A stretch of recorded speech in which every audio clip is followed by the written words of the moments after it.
наран мантахаас шингэх хүртэлх өргөн удам нутгийг донсолгож явсан 800-ны тэртех их Монгол улсын мандан бадрал, үүсэл хөгжил, дорот ялагдлын түүхэн үе мөчлөг бүхэнтэй хамт Монгол цус, Монгол эх орноор бахархдаг хэн бүхнийг их язгуурын түүхийн жимээр хамтдаа аялахыг урьж байна.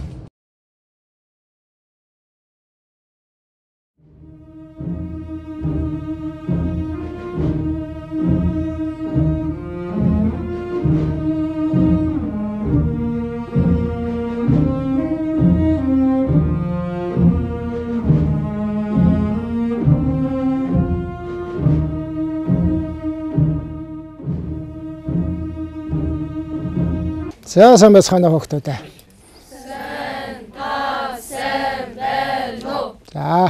За түүхийн жимээр нэвтрүүлгийн ээлжид дугаар өнөөдөр эхэлж байна. Түрүүчийн гичээлүүдээр бид нэр өнөөгийн бүгд найрамдах хятад ард улсын газар нутаг дээр 106 жил ноёрхож байсан их Юан гүрний тухай, их Ховлын хааны тухай цуврал нэвтрүүлэг яваад дууссан. Өнөөдрийн гичээлээс эхлээд өнөөгийн Оросын холбооны улсын газар нутаг дээр бүтэн 230 жил ноёрхож байсан Монголын алтан ордны улсын тухай гичээл эхэлж байна. Сонирхолтой байх нь тийм ээ. Бүтэн 230 жилийн ноёрхлыг багцлж ярина гэхдээ зэрэг мэдээж нэг удаагийн гичээлээр багтахгүй 2-3 цуврал гичээл явах байлгүй дээ. Тийм учраас өнөөдөр алтан ордны тухай гичээлийг эхлэхээс өмнө алтан ордонтой холбогдсон зарим нэгэн нэр томьёог хүүхдүүдэд тайлбарлаж хэлэх хэрэг байна. За нэгдүгээрт нь энэ тэнд түүхийн янз бүрийн номнуудын дээр бичсэн байдгийн ба Зүчийн улс гэж бичсэн байна. Батын улс гэж бичсэн байна. Алтан ордны улс гэж бичсэн байна. Хөх ордны улс гэж бичсэн байна. Кипчакийн улс гэж бичсэн байна. Бүгдээрээ энэ алтан ордны улсыг нэрлэж байгаа юм шүү. Тийм олон янзын улс байгаагүй. Зүгээр нэрлсэн нэр томьёонууд нь ийм олон нэр томьёо байгаа юм гэдгийг хэлье. Ер нь бол Монгол улс өөрийнхөө түүхэнд Монголын их эзэнт гүрний ноёрхлын явцдаа багшийн түрүүчийн хэлсэн хятадын газар нутгаар их Юан улс гэдгийг байгуулж байсан бол Оросын газар нутаг дээр ямар улс байгуулж байж вэ? Алтан ордны улс гэдгийг байгуулж байж. Алтан ордны улс бол 230-аас 250 жил ноёрхлоо тогтоож Оросын газар нутаг дээр байсан гэж ойлгоно. Тийм учраас Монголын түүхэн сүүл рүү их сонирхолтой болно шүү дээ. Дараагаар нь Дундад Азийн газар нутаг дээр ноёрхож байсан Ил хаан улсын тухай ярина. Дараагаар нь Энэтхэгийн газар нутаг дээр ноёрхож байсан Цагаатайн улсын тухай ярина. Тэгэхээр Монгол улсын түүх бол одоо агуу их бөгөөд одоо дэлхийн талаас илүү газрыг эзэлж байсан юм болохтой зэрэг олон удаагийн цуврал нэвтрүүлэг явахаас өөр арга байдгүй маа. Тийм учраас өнөөдөр миний хүүхдүүд Оросын газар нутаг дээр ноёрхож байсан алтан ордны улсын тухай өнөөдөр хэдүүлээ үзнэ. За алтан ордны улсын тухай үзэхэд анхных нь одоо нэр томьёо бол Зүчийн улс. Зүчийн улс гэдэг чинь хэн блэ гэдгээс эхэлнэ. Их эзэн бог Чингис хааны ууган хүүг Зүч гэдэг тийм үү? Их эзэн бог Чингис хаан ууган хүү Зүчтэн өөрийн эзэлж авсан газар нутгаа харьяалуулж өгсөн тэр газар нутгийн сүлдээ явж байгаа Зүчийн улс болоод дараагаар нь Зүчийн өөрийнх нь хүү өвлж аваад Батын улс болоод дараагаар нь алтан ордны улс болоод тэгээд 230 жил Оросын газар нутгаар ноёрхож байжээ л гэж ингэж ойлгоно. За Зүч хааны тухай ярихын тулд 1178 оноос эхлэхгүй болохгүй. 1178 онд их эзэн богд Чингис хаан маань залуухан Тэмүүжин хүү сүйт бүсгүй бүртөөтэйгөн дөнгөж гэрлээд одоо Хэнтийн аймгийн нутаг хар зүрхний хөхнөр гэдэг газар тусгайлан өргөөгөрөө засаж аж төрж амьдарч байх явцад нь өштөн одоо мэрэгчүүд дайран довтолж ирээд гэргийн бүртөөгийн олзолж яваад өгдөг тийм үү. За яагаад өштөө мэрэгдүүд гэж нэрлж өгнө гүхтэй зэрэг Чингис хааны өөрийнх нь аав Есүнхэй Баатар мэрэгдийн одоо зонхлогч Дактая бэхийг гэргий буулгаад өөлөн гатныг аваа явж байхад замаас нь удаагаад авчихдаг. Энэ тухай түүхийн миний хүүхдүүд мэднэ тийм ээ. За тэгээд энэ өшийг авах гээд Есүнхэй Баатарын том хүү Тэмүүжин бүртээ үжнийг аваад айл гэр болоод амьдар сууж байхад нь шөнөөр мэрэгдүүд ахиж ирээд бүртээ үжнийг олзолж аваад тэр үед бол одоо бас мэрэгдүүдэн аваачаад чилүүдэ гэдэг ийм ноёнд гэргий болгоод өгчихсэн байдаг. За тэгээд тэр үед Тэмүүжин их айхтар цэрэг болон ханилгын хүч багтай байлаа. Өөрөө мэрэгдүүдийн эсрэг явж гэргийгэн авцрах тийм хүч боломж муу байсан учраас хань хамсаатнаа хайж эхэлсэн тийм ээ. За тэгээд өөрийн их анд жамуухтаа хэл хөргүүлсэн. За одоо миний эхнэр хүүхдийг мэрэгдээд буцаагаад аваа явчлаа. Чи надтай хүч хавсарч миний эхнэр хүүхдийг буцааж авцрах асуудалд хүч хавсарна уу гэж. За 3 дугаарт нь тойрол ванд мөн мэдээ хөргүүлсэн байдаг. Та аль аль нь зөвшөөрөөд тойрол ван жамуух Тэмүүжингийн гурвалсан холбоо мэрэгдэд 1178 онд довтлон очиж бүртээ үжнийг сулж авсардаг да тийм ээ. Мэрэгдүүдийн хөөн тарааж бүртээ үжнийг сулж авсардаг. За энэ үед бол бүртээ үжин давхар үетэй мэрэгдүүдэд олзлогдсон учраас хизээгүй одоо төрөх болцсон тулгар үетэй байсан. Тэгээ мэрэгдүүдээс чөлөөлж яваа босож явах замдаа гэртээ харж амжилгүй хээр бүртээ үжин нэрэлдэг штэ тийм ээ. Бүртээ үжин нэрэлээд зүч хүү төрдөг. За тийм учраас одоо дангаараа яваад хоёулаа болж ирсэн хээр төрж бидэнд зочинтой ирлээ гэж одоо талархаж зүч гэдэг нэрийг зочин гэдэг нэр өгч тэр нь зүч гэдэг ийм нэртэй болсон гэж ингэж түүхэн тэмдэглэсэн байдаг сайн талаасаа. За саар талаасаа ер нь бол одоо тэгээ явж эн чинь ч одоо Тэмүүжингийн хүүхэд муу юм уу да биш юм уу мэрэгдийн хүүхэд байх магадлалтай энэ гэсэн янз бүрийн яриа хөөрөө янз бүрийн юмнууд бол энэ тэнд бий л дээ. Энийг багшин дараа бас хичээлийн явцад та бүхэнд хэлье. За тэгээ яадагч байсан одоо чилээдүүгийн дүү чилгэр бүхийн гараас молторч Тэмүүжиндээ ирж замдаа хөөхөд төрүүлсэн энэ хөөвөл зүч байлаа гэж ингэж ойлгоно. За мөн түнчлэн 1206 онд их Монгол улсаа байгуулад Эзэнбог Чингис хаан өөрийн ээж ах дүү төрөл төрөсөдөн нутаг ус хуваарлах за гал голомтын тусад нь гаргах за өөрсдийнх нь мэдлэлд харьяа улсуудын зааж өгөх юм үйл ажиллагаа явагдсан. Энийг түрүүчийн хичээлдэр багш нь бас хэлж байсан. Яг энэ янз бүрийн улсуудыг хуваарлах, өөр хайлуудыг хуваарлаж өгөх хуваарийн явцад бол зүйчүүдэн хамгийн олон буюу 9,000 өөр хайлыг өөрийнх нь өмч болгож хуваарлаж өгч байсан тухай түүхэнд бичүүлдээсэн байдаг. Тийм учраас Чингис хаан бол өөрийнхөө одоо ууган хүүд одоо ээжийнхэн дараагаар л хамгийн олон айлыг хуваарлаж өгсөн. Тийм учраас ууган хүүдээ хайртай байсан гэдгийнх нь шинж. Дараагаар нь 1223 онд Сартул улсыг дайлаар мордож ялаад за өнөөгийн Эрчис мөрнөөс Уралын нурууны хоорондох энэ эзэлж авсан их газар нутгаа мөн зөчүүдэн өгсөн. Зөчхүү би чамд энэ газар нутгийг өглөө. За чи цаашаага харин тэр цаад зүгт нь Монгол морины туурай хөрөх газар л өөрөө хаа хөрөө тэр эзэлсэн бүх газараа өөрөө аваарэ гэдэг тийм ээ. Тэгэхээр чин одоо зөчийн улсын анхны суурийг бол Чингис хаан өөрөө Сартул улсыг дайлаар мордоод тэр их том газар нутгийг өгөөд агшөө цаашаагаа эзэлж явах газар нутгийг бол чи өөрөө мэдэж байна шүү дээ. Монгол нутгийн туурай хөрөх газар л хаа хөрнө тэр газар нь байлдан дагуулт хийгээ тэгээд тэр бүх газруудаа чи өөрөө аваа гэт. Тэгээд энэ цаг үеэс аваад л зөчийн удмынхан бол ерөнхийдөө л одоо Европын чиглэлд газар нутгаанд хэлэх ийм бодол санаа албан ёсоор ингэж төрсөн байна гэж ингэж ойлгож байна. За 3 дугаарт нь одоо тэр Эрчис мөрнөөс Уралын нуруу гэдэг чинь өнөөдрийн Казахстаны нутаг, Казахстаны их тал. Энэ Казахстаны их талыг бол Кипчакийн одоо тал нутаг гэж нэрлэдэг.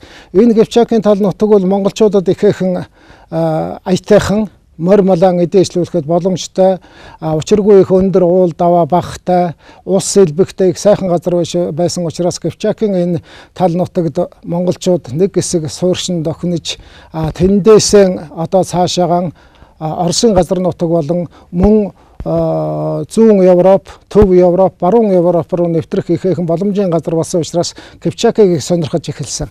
Хоёрдугаарт нь энэ Кипчак гэж яриад байгаа тусгай улс байгаагүй юм нөхөө.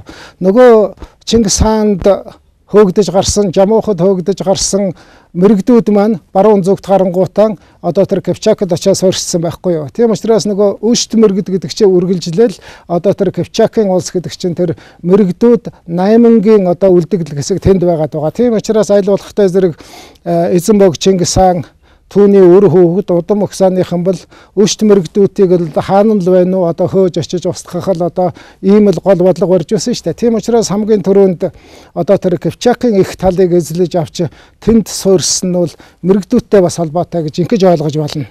За 1227 онд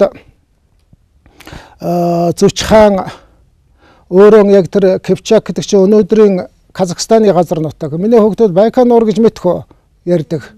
Байкал нуурыг мэдэх ёстой. Яагаад мэдэх ёстойг бол өнөөдөр Зөвлөх Улуут улсын нөгөө сансарт нисдэг сансрын одоо нислэгийн төв бааз маань хуучин Казахстаны газар нутаг дээр байсан. Өнөөдөр Казахстанаас Оросууд түрээсэлж яваад одоо сансарт буужин хөөргөдөг тэр газрыг Байкал нуурын нисэх буудлын гэж нэрлэдэг тийм үү. Энэ яг Байкал нуурын одоогийн барилж байгаа энэ нисэх буудлын эндвэл Зүч хаан өөрөө гол одоо өргөө гэрээн барьж гол цэргийнхаа цөмийг тэндэн авч Казахстан гэж ойрхон нэг хот байдаг юм гэлээ. Тэрний ойролцоол амьдарч байсан юм шиг байгаа. Тэгээ 1227 онд Казахстандан хулангийн авд явж байгаад мориноос унжиндээд тэндээ нас орсон Зүч. Өөрөөр хэлбэл Чингис хааныг амьд байхад нас орсон том хүн. Тийм учраас хүүгийнхаа нас орсныг дуулаа Чингис хаан ихэд эмгэнэж гашуудж за тэгээ хүүдээ зориулаад яг тэр нас орсон газар нь өнөөдрийн Казахстаны Байкал нуурын ойролцоо Казахстанд маш том хэмжээний бунхан байгуулсан. Тэр бунхан 1930-ад оны хүртэл байсан гэдгийг одоо тэр бунханы үлдэгдэл ором гэж ямар юм байдгийг, ямар хэмжээнд байдгийг монголчууд тэрэнд хэрхэн хүндэтгэл үзүүлдгийг энэ тухай мэдээг бол одоо багш нь сайн мэдэхгүй. Ер нь бол одоо манай казак иргэч Казахстанд их олноороо амьдарч байна. Казахстанд ч одоо манай монголчууд их олноороо явж очиж зочилдог болж хэрэг Байкал нуурын ойролцоор тэр Казахстан гэдэг газар хотын ойролцоо явж очивол яг энд одоо их Зүч өөрийн Зүчийн улс гэдгээ байгуулж ажиллаж амьдарч байсан юм. Энд таалал төгссөн юм. Энд одоо Зүч хааны өөрөөр Чингис хааны уган хүүгийн бунхан байсан юм гэдэг талаар нь миний хүүхдүүд телевиз үзэж байгаа та бүхэн ч гэсэн бас сонирхож үзэж байхад гэмгүй гэж энэ газрыг ингээд жалбан ёсоор хэлж байгаа юм. За ингээд Чингис хаан уган хүүгийн тэр Казахстаны газар нутагт оршуулсны дараагаар 6 сарын дараагаар өөрөө Тангууд улсыг дайлаар мордож яваад бас сулангийн анд явж байгаад ам ирсэн тухай багш нь түрүүчийн хичээлүүдээр тодорхой хэлсэн. Энийг давтаж яриад яах вэ? Ер нь гэхдээ өөрөө амьд байхдаа албан ёсоор өөрийн том хүү Зүчийн хаан оронд Зүчийн 2 дугаар хүү Батыг Зүчийн газар нутгийг эзэмшүүлсэн Зүчийн улсын хаанаар өөрөө томилсон Чингис хаан. Тийм учраас Бат хаан бол албан ёсоор өвөө аавынхаа удирдлагын дор өвөө аавынхаа чиглэл зааврын дагуу албан ёсны одоо Зүчийн улсын хаан болсон хоон гэж ихэж ойлгож байна. За ер нь тэгэл тэр цаг мөчөөс эхлээд баруун хойд чиглэлд Орос, зүүн Европ, төв Европ, баруун Европод ер нь хаал хүрэх газар байна уу? Ер нь Чингис хааны байлдан дагуултай холбогдолтой бүх асуудлыг энэ улсууд зөвхөн Батаар дамжуулж л ойлгодог.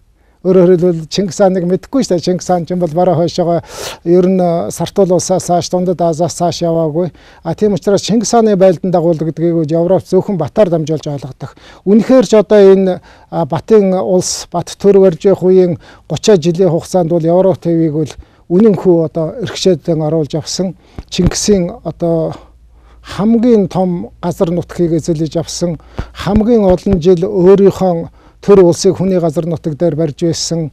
Өөрийнх нь барьж байсан энэ төр улс нь хамгийн олон жил ноёрход огцсон ийм л улс та тийм ээ. Юан улсын тухай түрүү багш нь ярихдаа 106 жил гэж ярьсан тийм бо. Тэгвэл одоо Батын Алтан ордны улсыг ярихад хэдэн жил гэж ярьж гэнэ үү? 230 жил гэж ярьж байна шүү дээ. Тэгэхээр одоо Монголын энэ дөрвөн их гүрэн дотроос хамгийн олон жил хүний газар нутаг дээр оршиж төр барьж төрийн үйл ажиллагаагаа Монгол төрийн үйл ажиллагааг харийн газар явуулсан нь бол энэ Батын улс юм шүү гэж ингэж ойлгоно миний хөгтөд. За ер нь Бат яагаад энэ баруун хойшоогоо энэ газар нутаг руу чиглэсэн юм. Яагаад Бат энд одоо ноёрхлоо тогтоох гол бодол санаа төрсөн юм гэдэг тухай багш нь түрүү албан ёсоор одоо Чингис хаан өөрийн аав Зүчид нь энэ газар нутгийг хойрлж өгсөн учраас Зүчийн хүү учраас тэр газар бол одоо Батын мэдэлд очих нь нэгдүгээр тодорхой тийм үү. Хоёрдугаарт нь Чингис хааныг 1227 онд нас орсны дараагаар Монголын хаад ноёд тэр дундаа Чингисийн одоо өөрийнх нь дүү Цагаатай хааны санаачлахаар хаадын зөвлөгөөн болж энэ хаадын зөвлөгөөнөөс их эзэн богд Чингис хааны гэрээслийг хэрхэн биелүүлэх үү? Чингис хааны гэрээсэлсэн одоо энэ газар нутгуудыг хэрхэн эзэлж авах уу гэдэг дайны стратеги төлөвлөгөөгөө боловсруулсан байдгийг. Энэ стратеги төлөвлөгөө боловсруулах хаадын зөвлөгөөнөөр Солонгосоос аваад наашагаан Өмнөд хятад, Хойд хятад, баруун урд тийшээгэн одоо баруун урд хятад буюу дайлын улс түүнээс баруунж байгаа эргээд энтхгээс хойшоогоо эргээд дундад даас тэрнээс хойшоогоо эргээд Оросоос цаашаага төв Европ руу хийх дайн байлдааны ерөнхий стратеги төлөвлөгөөгөө боловсруулсан байдаг байхгүй юу. Тэгээд дахиад хуваарлж өгсөн. За одоо Солонгосын чиглэлд өмнөд Хятадын чиглэлд Ховлын хаан хариуцаад тэр чиглэлд гарна. Энтхгийн чиглэлд Цагаатай хаан хариуцаад гарна. Дундад Азийн чиглэлд Хүлээгүү хаан хариуцаад гарна. Хойшоогоо Европын чиглэлд болохтой зэрэг Бат хаан хариуцаад гарна гэд Бат хааны Европын чиглэлд явсан ерөнхий одоо анхны одоо хуваар нь бол тэр. Яагаад Бат хаанд Европыг хариуцсан юмхтэй зэрэг өөрийнх нь аавын газар нутаг бол тэр үеийн Хорезмын улс буюу өнөөгийн Казахстан, Узбекистаны нутаг дэвсгэр дээр байсан учраас цаашаага Европ руу аян дан хийхэд дэвшиж газарнуудаа гарцаа байхгүй, Батын улс байхаас өөр арга байхгүй тийм үү.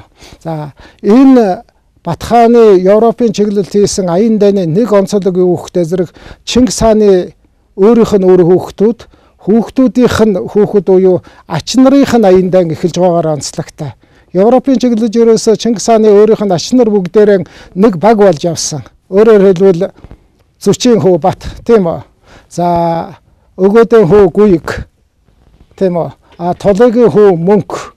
За мөн Цагаатай Байрыг гэсэн энэ дөрвөн ач хүн дөрвөлэн Оросын чиглэл, Европын чиглэлийн дайн байлдааныг өөрсдөө бие дааж хийсэн юм шиг. Өөрөөр хэлбэл Эхизенбог Чингис хааны 3 дахь үеийн Европ руу гарч эхэлж байна гэж ингэж ойлгож байна.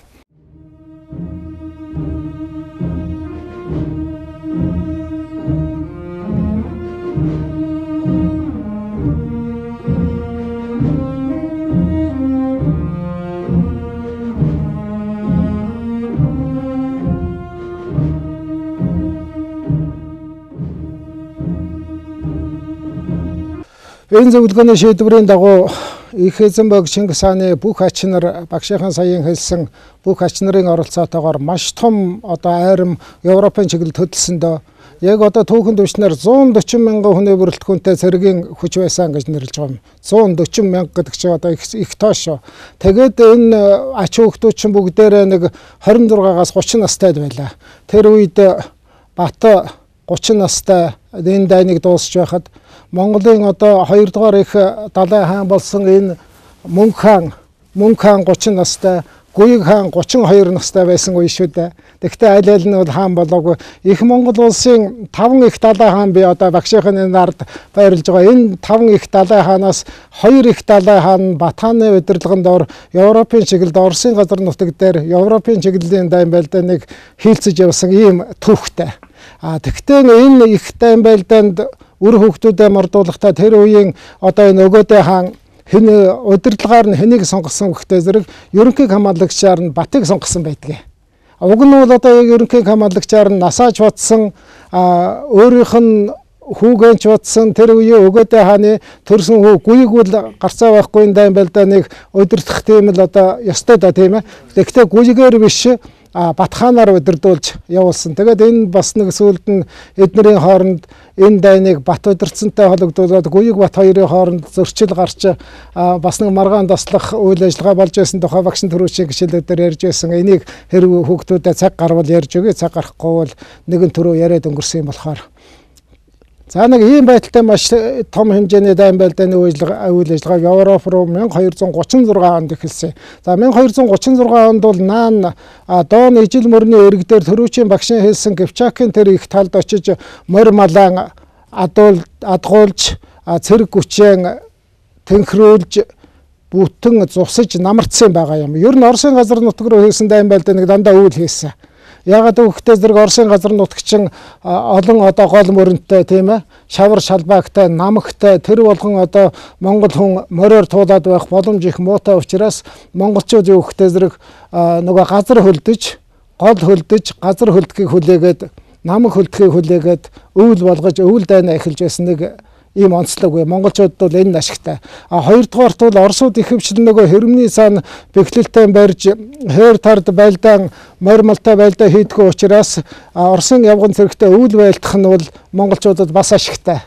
ийм нөхцөл байдлыг хүлээж байгаад өвөл 1236 онд Кипчакийн газар нутаг дээр очиж морь молоо төнхрүүлээд 1237 онд л Оросын газар нутаг руу анхныхаа дайм байлдааныг хийсэнтэй тэр үед оросчин миний хүүхдүүд өнөөдөр шиг ийм нэгдсэн Орос улс гэж байгаагүй юм шүү. Одоо 1206 оноос өмнө Монголын газар нутаг дээр нэг 30 хэдэн ханилга жижигхэн Монгол үндэстэн авг аймагуд амьдарч байсан. Тэрийг 1206 он Чингис хаан хурааж авч нэгдсэн Монгол улсыг байгуулсан шүү дээ. Тэрэн шиг л одоо тархай ботархай хотоороо одоо улс болчихсон тийм жижигхэн вант улсууд байсан байхгүй юу? Ухаандаа Москвагийн вант улс, Суздалын вант улс, Владимирийн вант улс, Эрзяны вант улс гэдэг хот мужаараа л улс болчихсон юм жижиг хоорондоо нэг харилцаа холбоо жоохон таарахантай шиг таарамж нийлэмж таарахантай шиг ийм олон жижиг улсууд байсан байхгүй. Тийм учраас монголчууд өвлийн цагт довтолж очиад эзлээд авах боломж их амархан байсан учраас үндсэндээ л 37 38 2 жилийн дотор л Оросын бүх газар нутгийг монголчууд эзлээд авсан да. Хамгийн эхэлж цэрэг мордуулсан нь бол 37 ондоо цэрэг мордоод хамгийн анх эзэлж авсан нь бол Оросын Эрзян хот буюу Эрзяны вант улсыг эзэлж аваад тэндээсээ шууд тэр хаваа орхингуудаа бүр хойд Орос руу чиглээд тэр жилдээ Москва түрээд очихсан. Тэгээ Москвагд нэг 5 хоногийн дотор л эзэлж авсан байдгийн штэ. Тэгэл Москвагаас нааш нь хойлруулж эзэлж авсаар байгаа л үндсэндээ юу юм дэ 1237 38 онд бол Орос бүрэн бүрэлдэхүүнээр одоо Бат хааны мэдэлд Монголын эзэнт гүрний мэдэлд 2 жилийн дотор орж ирсэн ийм төвхтэй. За энийг бас миний хүүхдүүд мэдэж байхад гэмгүй. За энэний дараагаар яасан гэхдээ зэрэг 1238 онд Оросын газар нутгийг эзэлж авсны дараагаар өнөөдрийн одоо энэ Кремийн хойгийг монголчууд эзэлж авсан. 1238 онд Кремийн хойгтой холбогдолтой асуудлыг бас багш нь та нарт нэг жоохон тодруулж ярьж өгөө. Яагаад гэвэл зэрэг энэ нэгдүгээрт өнөөдрийн энэ Кремийн хойг гэдэг чинь одоогоос бас олон зуун жилийн өмнө Монголын мэдэлд 200-300 жил байчихсан энэ утгаар нь хоёрдугаар яг энэ Кремийн хойг дээр Кремийн татарууд гэж бидний одоо яс цус нэгт Монгол ахын дүүс үеийн үед амьдарч байсан утгаар нь өнөөдөр ч гэсэн Кремийн хойг Орос Украиний хоорондын одоо мөргөлдөөнөөсөө болж байгаа утгаар нь багш нь энэтэй уялдуулаад Кремийн хойгийн тухай нэг жоохон тодорхой дуухан шиг хэлээд гэдэг хөө. За ингээд багш нь хэллээ 1238 онд Кремийн хойгийг эзэлж аваад Монголын бүрэлдэхүүнд оруулаад ялгаа байхгүй Оростой адилхан 200-300 жил Монголын мэдэлд байсан. Хамгийн сүүлд нь Алтан ордны улс задрахад 4 улс болж хаант улс болж задарсан байгаа юм. Энэний нэгэнд нь одоо Кремийн татарын хаант улс гэж тусгай улс бол задарсан. За задарсныхаа дараа ч одоо Кремийн татарын хаант улс бол Оросуудад одоо нэлээд их нөлөө дарамт үзүүлдэг. Оросуудыг бас олон 10 жил иргэшээлдээ байлгасан ийм хүчтэй улс мөн. За бүр сүүл рүүгээ ороод ирэхдээ зэрэг 1917 онд Октябрийн хувьсгал ялаад 1920-од оны дунд үеэр Оросд янз бүрийн олон хувьсгал гарах үед Кремийн татарын хаант улс гэж бие даасан улс болсон. За тэрийн зөвлөлт холбоотол сүлэн зөвшөөрөхгүй татан буулгаад татарын автономт эрхтэй улс болгосон. За ингээд 1941 онд дайн эхэлж Гитлерийн Герман Кремийн хойгийг эзэлж аваад Гитлерийн Германд эзлэгдсэн. Гитлерийн Германд эзлэгдэнгүүтээ яасан гэхдээ зэрэг Германы нацистуудтай нийлж холбоо байгуулад Оросын эсрэг дэлхийн 2 дугаар дайны үед Оросын эсрэг татарууд байлцсан юм шиг. Оросын эсрэг. За тэр нь ч нэг олон хүн байгаагүй гэдэг юм аа. Нэг 8-аас 10 мянган татар цэрэг загалмайтны холбоо гэдгийг байгуулад өөрөөр хэлбэл юу гэж байна вэ гэхдээ зэрэг өөрсдийнхөө нөгөө татарын хаант улс гэж байсны татан болгоод автономт эрхтэй улс болгоцсон шүү дээ. Тэрнийхэн хариуг авч Гитлерийн Германы нацистуудын тусламжтайгаар Оросын эсрэг байлдаж хаант улсаа эргэж байгуулах ийм зорилготойгоор эргээд тэр чинь нөгөө Оросын бүрэлдэхүүнд байсан улс чинь Оросынхаа эсрэг Германуудтай нийлээд байлтчихлаа шүү дээ. Тэгээд энэ нь одоо Сталингийн санаанд их айхтар юм хийсэн. За нарийн давал яг ингэж Германуудтай нийлж Оросын эсрэг байлдсан татарууд нэг 80-10 мянга байсан юм гэнэ лээ. Ер нь бол яг нэг 30-40 мянган татар цэргүүд Оросуудтайгаа нийлж Германы эсрэг байлдаж байсан ийм үнэн бодит түүх бий. Тэгэхдээ 1944 онд Гитлерийн Германыг эргүүлээд буцаж нутгийнхэн зүг хөөж явахдаа 44 онд Кремийг Оросоо чөлөөлж авангуутан улсаараа эх орноосоо урвсан гэдэг ял оноогоод Кремийн хойгоос бүх татар үндэстнүүдийг бүгдийг хөөн зайлуулсан.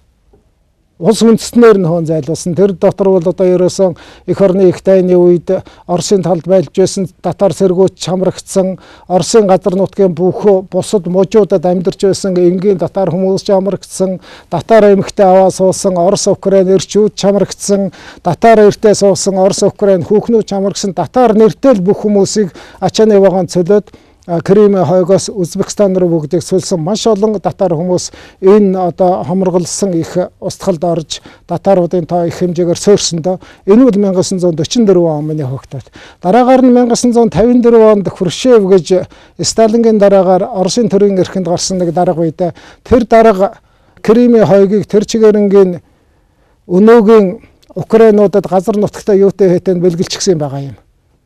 Хрущев өөрөө бас Украин ээжтэй байсан хүн. Тэгээ тэр үе чи явахдаа зөвлөлт холоод улс гэж байсан юм болохоор Украин бол 15 бүгд найрамдах улсынх нь нэг учраас нэгэн зэрэг одоо мууж улсыг ингээд нөгөө улстай бэлгэлэх энэ төр бол ингээд үзэгдэл байсан байлгүй дээ. Тэгээд Кримийн хойг Украины мэдэлд очсон. За энэний дараагаар Украины хар тэнгисэд тэнгисийн цэргийн флот гэж Оросын стратегийн онц чухал ач холбогдолтой цэргийн флот байгуулагдсан учраас татаруудыг эх орондоо буцаж очихын албан ёсоор хоригдсон тэр үед хүртэл ер нь бол 1989-90 он хүртэл одоо татарууд эргэж өөрийнхөө Кримд эргэж ирч чадаагүй. 90 оноос хойш харин уун цуван ирсээр одоо нэг 250 мянгаад татарууд энэ Крим хойгод байдаг юм гэнэлээ. Тэгээд Украины одоо автоном тэрхтээ улс байж гоод энэ чинь нодны уржнан байна уу да. Оросууд пижгэнж ороод эзэлж аваад буцаад Оросд авчихлаа да тийм ээ. Ийм л нэг хувь заяатай энэ Крим гэдэг бас Монголоор Монгол, Орос, Украины хооронд өнөө хүртэл энэ хэдэн зуун жил одоо пааслагдаж яваа. Яг нариндаа ярих юм бол хөөрхий Монголын одоо яс цусны ахан дүүсмэн юм шүү. Тийм учраас та нар энэ Кримийн татарууд гэдэг улсуудын талаар бас нааштай ойлголттой байгаарай гэж миний хөгтөд бас хэлэхээр байна. За энэнийхэн дараагаар 1239 онд Украины Киев хотыг эзэлж авсан. Украины Киев хотыг эзэлж авна гэдэг чинь үндсэндээ одоо Зөв Европ, Төв Европ хоёрын дунд хэсгийг эзлээд авч байгаа нэгдүгээрт, хоёрдугаарт Украины Киев хот тэр үедээ Оросын нийслэл байсан. Москва Оросын нийслэл байгаа. Киев Оросын нийслэлээр 300 жил болсон юм шиг. Тэгээд Оросын нийслэл Киев хотыг хоёр дахь удаага монголчууд эзэлж авч байгаа нь. 1223 онд Сүбэдэ зэвийн цэргүүд нэг эзэлж авч шатаасан. Энэний дараагаар 1239 онд хоёр дахь удаага Киев хотыг эзэлж авчээ. За ер нь бол нэлээ их свитгсэн юм гэсэн шүү. Ер нь Чингис хаан түүний өөр удмынхны баялдан дагуултын нэг онцлог тэр штэ. Ерөөсө бууж өгөхгүй их хэмжээгээр эсэргүүцэл үзүүлсэн газрыг л хотуудыг газрын хөрснөөс тэгшилдэг, амьдрал сууж байсан ард иргэдийн олноор нь алж чаддаг ийм л нэг тактиктэй байсан. Үнэхээр одоо Киев хотынхан Батын цэргийн эсрэг маш том хүчтэй эсэргүүцэл үзүүлж байсан учраас Киев хотыг дөрвөн талаас нь бүсэлж авч хаваад яг одоо Чингисийн дөрвөн ачхуу дөрвүүлээ. Нэг нь гуйг, нөгөөх нь мөнх, нөгөөх нь бата.